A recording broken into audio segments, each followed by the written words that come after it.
A patient is suddenly getting worse. Their blood pressure is dropping. Their O2 sat is low. The room gets tense and everyone looks around for what happens next. It's happening. Room 303. He's crashing.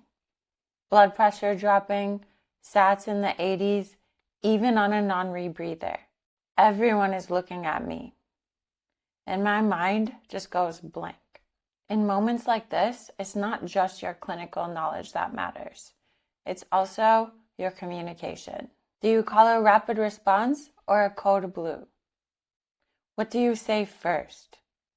How do you speak clearly when the pressure is high? In this video, I'm going to walk you through the difference between a rapid response and a code blue, plus the kinds of phrases healthcare staff use to communicate clearly in moments like this. And as always, remember, exact protocols vary by hospital, so always follow your facility policy. First, let's make the difference clear.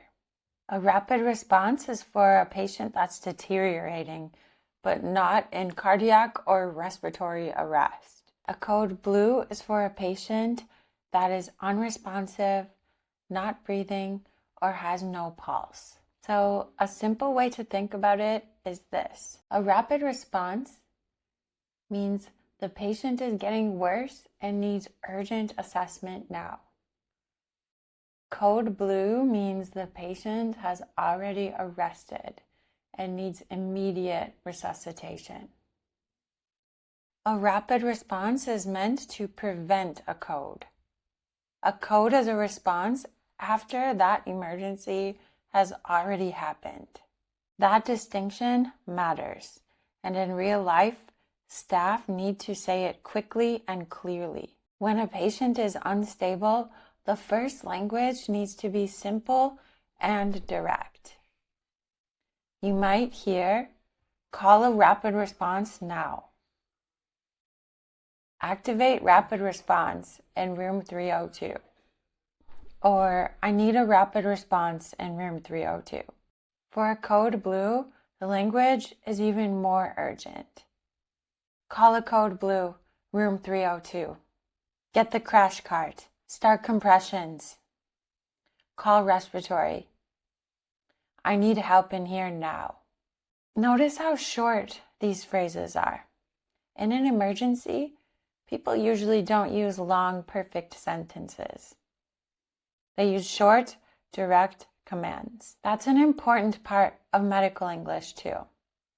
Being clear under pressure. Once more help arrives, communication has to stay organized. One of the biggest problems in emergencies is vague language, especially phrases like, "Can someone call a doctor?" "Someone get the cart." "Someone do compressions." That kind of language can create confusion. More effective language sounds like this.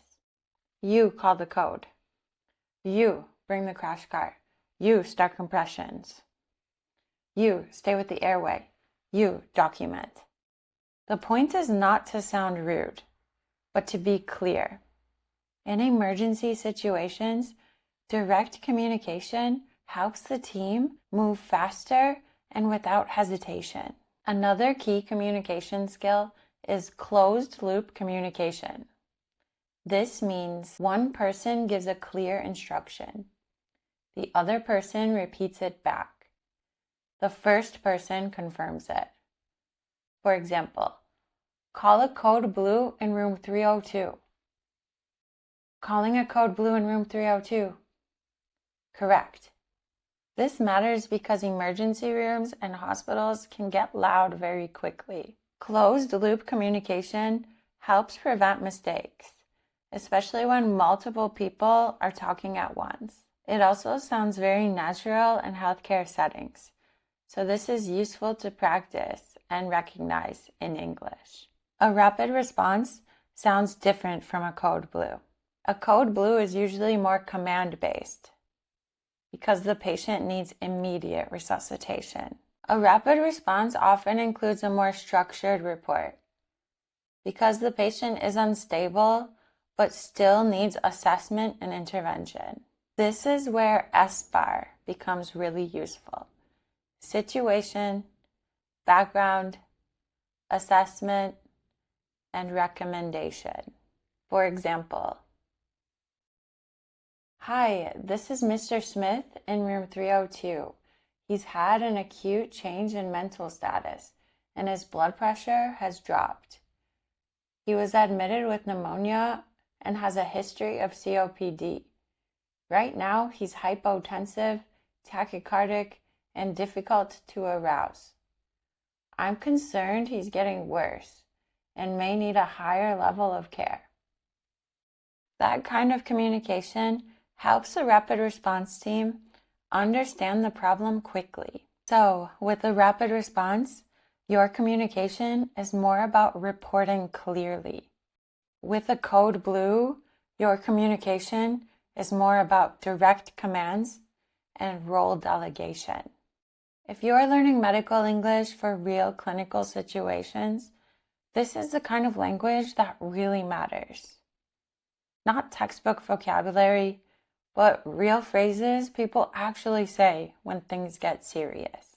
If you want more videos like this, subscribe to Fluent Nurse and tell me in the comments, what do people say at your workplace? Rapid response, RRT, or something else?